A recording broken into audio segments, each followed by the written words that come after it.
భారత ప్రధాని నరేంద్ర మోడీ గొప్ప మాట చెప్పారు. 11 ఏళ్లు జీఎస్టీలు మోపి బాది పేదల మధ్యతరగతి రక్తం తాగిన కేంద్రం ఎట్టకేలకు జీఎస్టీ తగ్గించింది. నిర్మలా సీతారామన్ పన్నులు తగ్గించాలంటే ఎంత అహంకారపూరితంగా సమాధానమిచ్చారో మనం చూసాం. కానీ జనం కేంద్రం మీద నమ్మకం కోల్పోతున్నారు. అందుకే ఇప్పుడు టీడీపీ జేడీయూ బలంతో కేంద్రంలో ప్రభుత్వాన్ని ఏదాల్సిన పరిస్థితి ఏర్పడింది.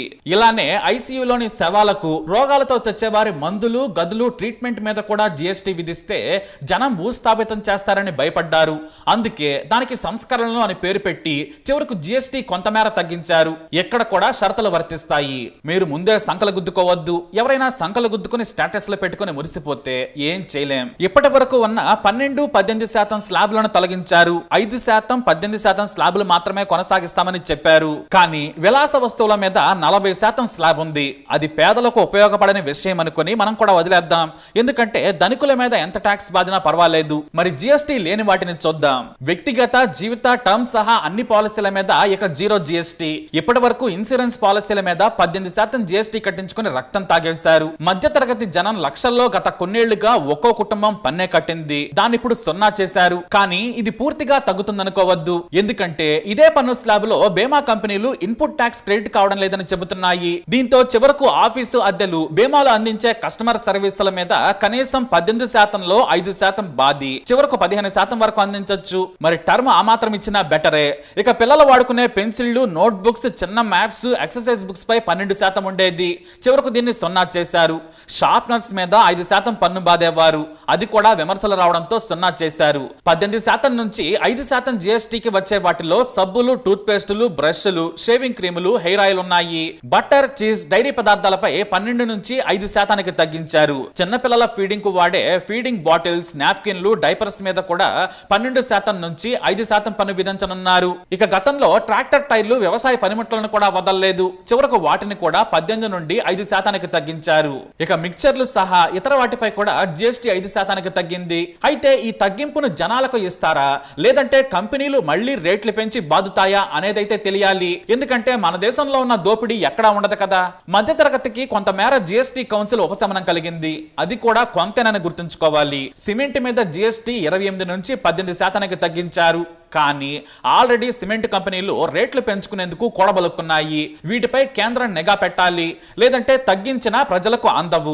ఏసీలపై జీఎస్టీ 28% నుంచి 18%కి తగ్గింది. 3 వీలర్స్ పై 28% నుంచి 18%కి తగ్గించారు. వాస్తవానికి వీటిని 5%కి తీసుకురావాలి. బ్రతకటం కోసం ఆటోలు, వికలాంగుల 3 వీలర్స్, వ్యవసాయ పనిముట్లపై కూడా 18% బాదుతున్నారు. డిష్ వాషింగ్ మెషిన్స్ పై 28% నుంచి 18%కి జీఎస్టీ తగ్గింది. చాలా మంది మధ్యతరగతి ప్రజలు కార్లు కొనుక్కునేందుకు ఆసక్తి చూపుతున్నారు. పెరిగిన రవాణా ఖర్చులతో పాటు కుటుంబం మొత్తానికి కారు ఉంటే ప్రయాణం సులభం అవుతుందని లోన్లు తీసి మరీ కారు కొంటున్నారు. వీటిపై 4 మీటర్ల పొడవున్న కార్ల మీద జీఎస్టీ 10% తగ్గనుంది. Tata Altroz, Maruti Suzuki, Hyundai, i10, i20 కార్ల రేట్లు తగ్గుతాయి. 6 నుంచి 10 లక్షల మధ్య కారు కొంటే కనీసం 1,00,000 తగ్గుతుంది. మోటార్ సైకిళ్లు అంటే పల్సర్, స్పెండర్లపై కూడా 28 నుంచి 18%కి జీఎస్టీ తగ్గింది. అయితే ప్రీమియం శ్రేణి ఎన్ఫీల్డ్, కేటీఎం వంటి వాటిపై ఏకంగా 28% నుంచి 40%కి పన్ను పెరిగింది. అంటే ఇతర ఖర్చులతో చూసుకుంటే అసలు ధర కంటే మరో 50% అదనంగా పడుతుంది. ఇక మధ్య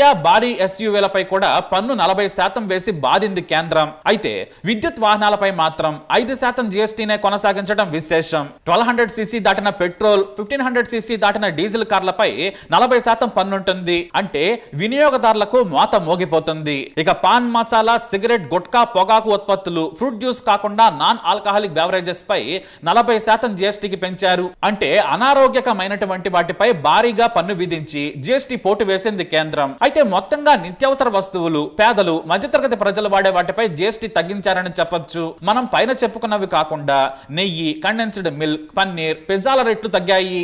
jam, pulp, fruit juice, coconut water, flakes, milk, ice cream, pastries, drinking water bottles అన్ని కూడా 18% నుంచి 5% పరిధిలోకి వచ్చేసాయి. సైకిళ్లు, కిచెన్ వేర్, గొడుగు గొడుగులు, వంట పాత్రలు, ఫర్నిచర్, దువ్వెనలు అన్ని 12 నుంచి 5% జీఎస్టీ రేట్లోకి వచ్చేస్తాయి. షరతులతో కూడిన రేట్లతో ఫుట్వేర్, బట్టల మీద పన్ను తగ్గుతుంది. కానీ దాని ప్రైస్ 2500 దాటితే మాత్రం పాత రేట్ల మోతే ఉంటుందని గుర్తుంచుకోవాలి. అలాగే ఇతర సేవలు అందించే బార్బర్ షాపులు, యోగా, జిమ్ వంటి వాటిని కూడా 5% జీఎస్టీ పరిధిలోకి తీసుకొచ్చింది కౌన్సిల్. అయితే అత్యంత ఇష్టంగా తీసుకునే వాటిపై వేర బాధుడు బాధింది కేంద్రం. కోక్, థమ్స్అప్ సహా అన్ని సాఫ్ట్ డ్రింక్స్ కి ఏకంగా 28 నుంచి 40కి బాదారు. ఎందుకంటే ఇవి అనారోగ్యమని చెబుతోంది కేంద్రం. ఇక కెఫెన్ ఉండే బెవరేజెస్ కూడా.